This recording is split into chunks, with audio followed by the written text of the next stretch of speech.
곧 죽음을 당하고 사라질 이 태아의 얼굴에서 소름 끼치는 침묵의 절규를 관람하게 됩니다. 소리 없는 절규.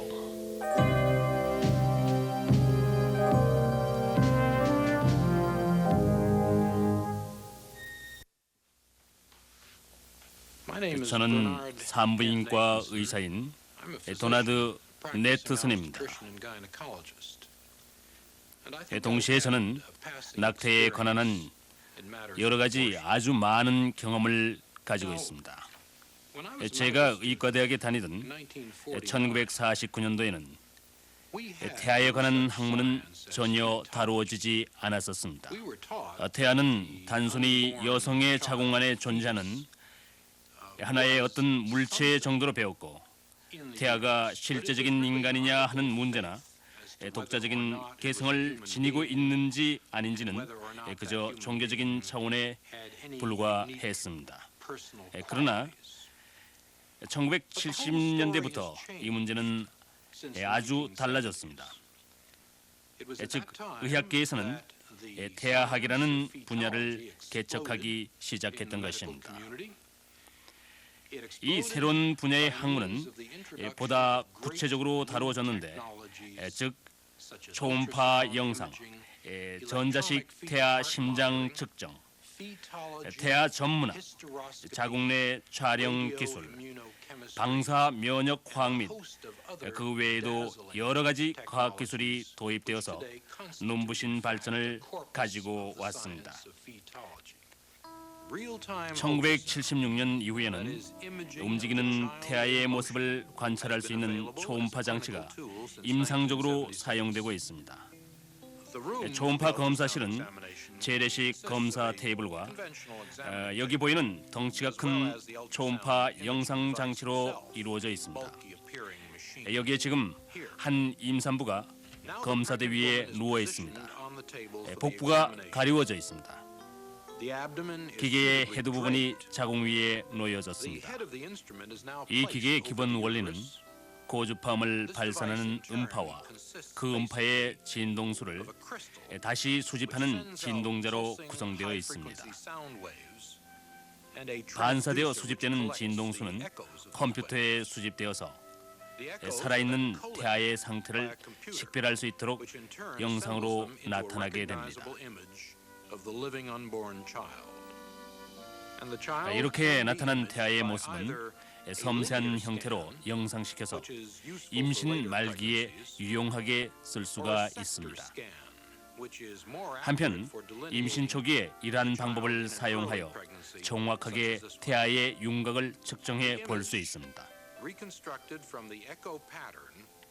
반사무늬로 재조립되는 영상은 놀라울 정도로 태아의 상태를 판단할 수 있고, 심장이 수축작용을 할 때 열리고 닫고 하는 심장의 작은 밸브까지도 분명히 식별할 수 있습니다. 이러한 방법을 통하여 부모들은 아직 태어나지 않은 아기의 모습을 직접 볼 수가 있습니다. 이러한 현대 의학의 기술과 훌륭한 기계 장치를 사용하므로 태아는 결국 우리와 똑같은 인간이며 인간 사회의 일원이라는 것을 부정할 수 없게 되었습니다. 어떠한 형태로든 우리들과 따로 구분될 수 없는 인간이라는 것을 더욱 확신시켜 주었습니다. 그러면은 이제 발달된 기술에 힘을 입어서 희생자의 편에 서서 낙태 수술을 관찰해 보기로 하겠습니다. 초음파 영상 기술이 우리에게 오늘 이것을 볼 수 있게 해주었고, 의사가 철제 기구들을 가지고 무자비하게 태아를 해체 분해시켜서 하나의 생명이 무참하게 살해되는 것을 보시게 될 것입니다. 철제 기구가 태아의 몸을 사정없이 조각내어서 관절 마디마디를 끊어버리고 온몸을 파괴시켜버립니다. 우리는 지금 태아가 출생하기 전에 어떤 과정으로 성장하는 것을 보게 됩니다. 즉, 태아가 모체 안에서 자라나는 과정을 관찰해 보기로 합시다. 여기 수태된 지 4주, 8주, 그리고 12주, 16주, 18주, 20주, 그리고 28주 된 태아들이 있습니다. 태아의 전체 성장 과정에는 큰 변화가 없고 갖추어진 형태는 더 이상 변화되지 않는다는 것을 알 수가 있으며, 수태된 지 12주 되는 이 작은 인간은 완전한 인간의 모습을 갖추고 있는 인간임을 부정할 수 없게 하는 것입니다. 이 태아는 최소한 6주 동안 뇌파 활동을 해왔고 심장은 8주 동안 가동해왔으며 그의 모든 기능 역시 우리들과 조금도 다를 바가 없습니다. 이것은 윌리엄스의 산부인과학이라는 책인데 1980년에 출판되었고 16번이나 재판된 서적으로서 미국 내 모든 의과대학에서 교재로 사용되고 있습니다. 이 책자는 다음과 같은 서문으로 시작됩니다. 다행스럽게도 현 시대는 태아를 제2의 환자로서 소중히 다루고 의당히 받을 권리를 존중해주는 시대로 접어들었습니다. 수년 전만 해도 태아를 소중하게 다루어야 한다는 것은 생각조차 하지 못했습니다. 전통적인 윤리나 불문율은 의사들이 생명을 보호하고 생명을 위태롭게 하지 않을 것을 지키도록 서약하게 되어 있습니다. 이제 태아에게 낙태가 어떻게 이루어지는가를 보게 될 것입니다. 이 태아는 수태된 지 12주이며 자궁 안에 있는 모습입니다. 태아를 둘러싸고 있는 이 근육은 바로 자궁입니다.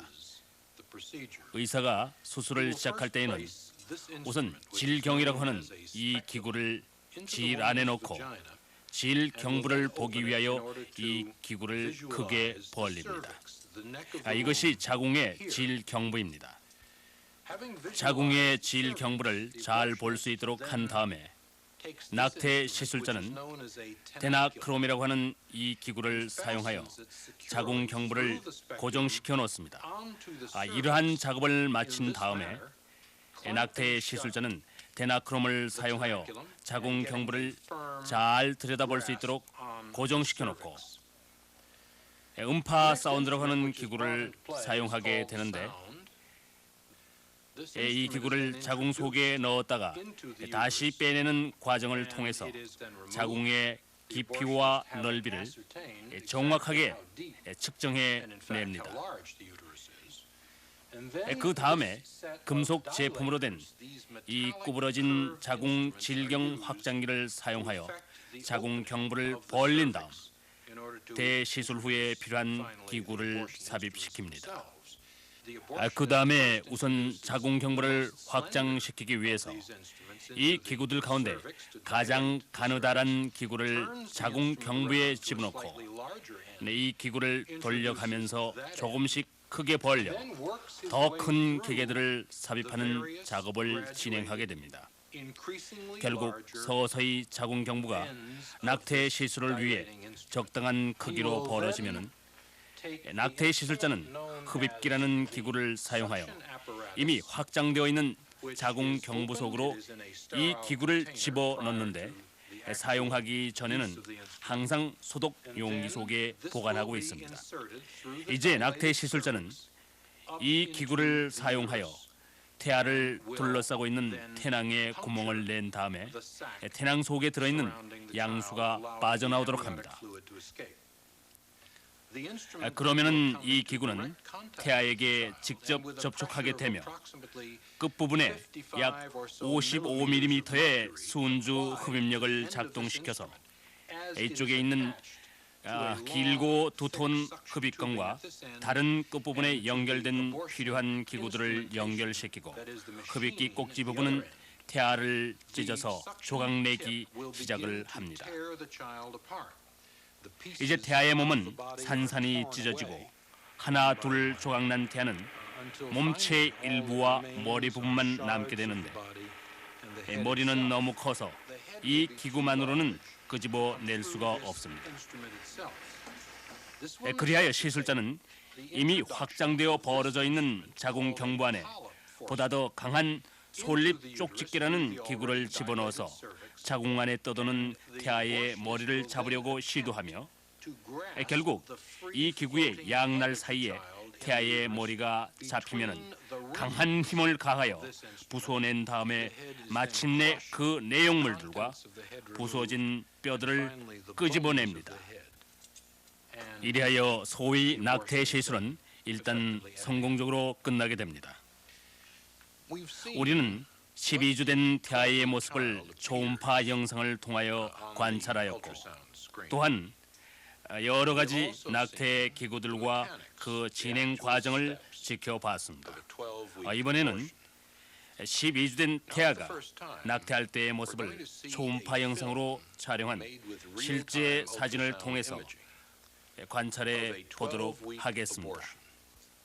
후기 낙태, 즉 12주 된 태아의 낙태 시술이 매우 많으며 미국에서만 매일 4,000건 정도 시행되고 있는데 이제 보실 장면은 낙태 전문 병원에서 실제로 촬영한 것입니다. 수술을 담당할 의사는 두 곳의 병원에서 근무하고 있었고 젊은 나이에 이미 1만 건에 가까운 낙태 수술을 집도하였습니다. 그 의사는 이 영화의 편집 과정에 참석하도록 요청을 받고 함께 편집하는 도중에 자기가 저지른 엄청난 사건을 목격하고는 너무나 큰 충격을 받아서 잠시 방을 나갔다가 다시 들어와서 편집을 모두 마친 다음에 다시는 낙태 수술을 하지 않았습니다. 또한 이 영화의 초음파 사진 촬영을 담당했던 사람은 젊은 여인으로서 여성주의 운동가였으며 낙태를 강력하게 지지하는 사람이었습니다. 그러나 그녀 역시 편집 과정에서 직접 모든 것을 본 후에 너무나도 커다란 충격으로 다시는 낙태에 관한 이야기를 하지 않고 있습니다. 자, 이제 실제로 편집된 기록을 보도록 하겠습니다. 우리는 지금 초음파 영상의 섹타 스캔을 통해서 12주 된 태아의 모습을 보고 있습니다. 이 태아는 이 방향으로 누워 있습니다. 태아의 머리가 여기에 보이고 태아의 몸은 여기에 위치하고 있으며 이것은 손이 입을 향해 움직이고 있는 모습입니다. 좀 더 자세히 살펴보면 우리는 눈과 눈을 둘러싸고 있는 뼈를 볼 수가 있는데 눈은 여기에 있으며 코는 여기에 있고 그리고 입은 여기에 있습니다. 여기에서 우리는 뇌 속까지도 볼 수가 있습니다. 이것은 뇌 속에 가득 찬 액체입니다. 몸을 자세히 살펴보면 갈비뼈의 그림자와 뒷면 태아의 척추도 보입니다. 화면 윗부분에 보이는 과립처럼 생긴 것은 출산 후에 아기와 함께 나오는 태반입니다. 그리고 아랫부분에 보이는 것은 태아의 장단지와 하체인데 이것들은 몸 전체에 붙어있는 태아의 수족인 것입니다. 이제 움직이는 모습을 보시겠습니다. 태아의 가슴에서 심장이 뛰는 모습입니다. 심장은 1분에 약 140번 정도로 뛰고 있습니다. 그리고 태아가 조용히 움직이는 모습도 볼 수가 있습니다. 때때로 몸의 위치를 바꾸고 있는 모습도 보입니다. 태아는 계속해서 이러한 상태에서 자신의 엄지손가락을 입으로 향하고 있으며 태반이라는 안전한 그의 성역 안에서 조용히 그리고 아주 평화스럽게 움직이고 있는 것입니다. 이 화면 아랫부분에 보이는 그림자는 바로 흡입기의 끝부분입니다. 좀 더 자세히 알아볼 수 있도록 의도적으로 색칠을 했습니다. 시술자는 자궁 경부를 벌린 다음에 이 흡입기 꼭지 부분을 삽입시키고 있는데 지금 화면 앞뒤로 움직이고 있습니다. 흡입기 꼭지가 태아를 향해서 움직일 때마다 태아는 그것을 피하려고 몸을 움직이며 동작하는 것을 볼 수 있습니다. 태아는 위치를 바꾸가면서 의도적으로 심하게 움직이고 있으며 지금 다시 뒤로 물러나고 있습니다. 흡입기 꼭지가 아직 몸에 닿지는 않았지만 태아는 필사적으로 몸을 피하려고 합니다. 이제 무척 당황하여 난폭하게 움직이고 있습니다. 태아는 이제 그의 옆모습을 보이면서 뒤로 움직였고 흡입기 꼭지가 다시 한번 번쩍이며 화면을 지나갔습니다. 태아의 입은 열려져 있습니다. 정지된 상태의 화면을 잠시 다시 보겠습니다. 화면 아랫부분에 앞뒤로 난폭하게 움직이는 것은 바로 태아를 갈기갈기 찢어 죽여버리려는 살인 무기인 것입니다. 태아를 싸고 있는 태낭이 마침내 찢겨지고 양수가 터져나온 다음 그것은 드디어 태아를 잡고 말 것입니다. 흡입기 끝이 태아를 잡아내려고 바쁘게 움직이고 있습니다. 다시 한번 정지된 화면에서 태아가 말없이 소리치며 입을 크게 벌리는 모습을 볼 수가 있습니다. 이것이 바로 무방비 상태에서 죽음을 눈앞에 두고 비참하게 외치는 한 생명의 침묵의 절규인 것입니다. 이제 심장의 고동은 급격하게 빨라지고 죽음의 극한 상황에 처한 태아의 움직임은 필사적입니다. 자신의 안식처에 살인 도구가 침입했다는 것을 직감한 것입니다. 몸을 피하기 위해 뒤로 물러나면서 자궁 좌측으로 이동해 보려고 애를 쓰고 있습니다. 그것은 바로 자신을 죽이려는 잔인무도한 기구를 피해보려는 최후의 시도인 것입니다. 심장은 다시금 더욱 빨리 뛰고 있으며 그 속도는 지금 1분에 200회 정도입니다. 이제 태아는 의심 없이 죽음의 절박한 위기에 처해 있음을 알고 있는 것입니다. 지금 양수막이 찢겨지고 양수가 빠져나왔습니다. 태아를 둘러싸고 있던 큰 양수 주머니는 더 이상 보이지 않습니다. 양수는 이제 다 흘러나오고 흡입기 끝이 태아의 몸에 부착되었습니다. 그리고 태아는 아래로 끌어내려지고 있습니다. 시술자의 흡입기 꼭지에 압력이 가해짐으로써 몸체는 머리에서 하나둘씩 찢겨져 나갑니다. 태아의 머리는 여기 이 방향에 놓여 있습니다. 지금 보시는 이 부분의 윤곽은 바로 태아의 머리입니다. 하체는 이미 없어졌습니다. 흡입기 꼭지가 화면에 번쩍이는 섬광을 그리며 마치 태풍과도 같은 음영을 만들고 있는데 그것은 태아의 자네를 전후로 끌어당기는 작동입니다. 흡입기 꼭지가 태아의 몸에 부착되면 낙태 시술자는 태아를 이러한 방법으로 끌어당길 것입니다.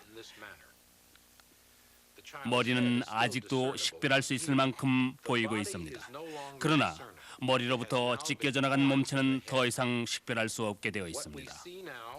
지금 보이는 것은 머리 중간에 에코라고 하는 부분과 뼈의 조각들만 남아 있습니다.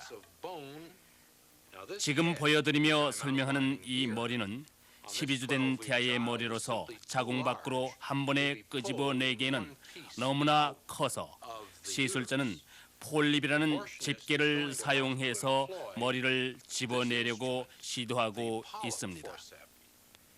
낙태 시술자는 폴립이라는 이 집게를 사용하여 이와 같이 머리를 부수어 버린 다음 조각난 부분들을 자궁 밖으로 제거해 버립니다.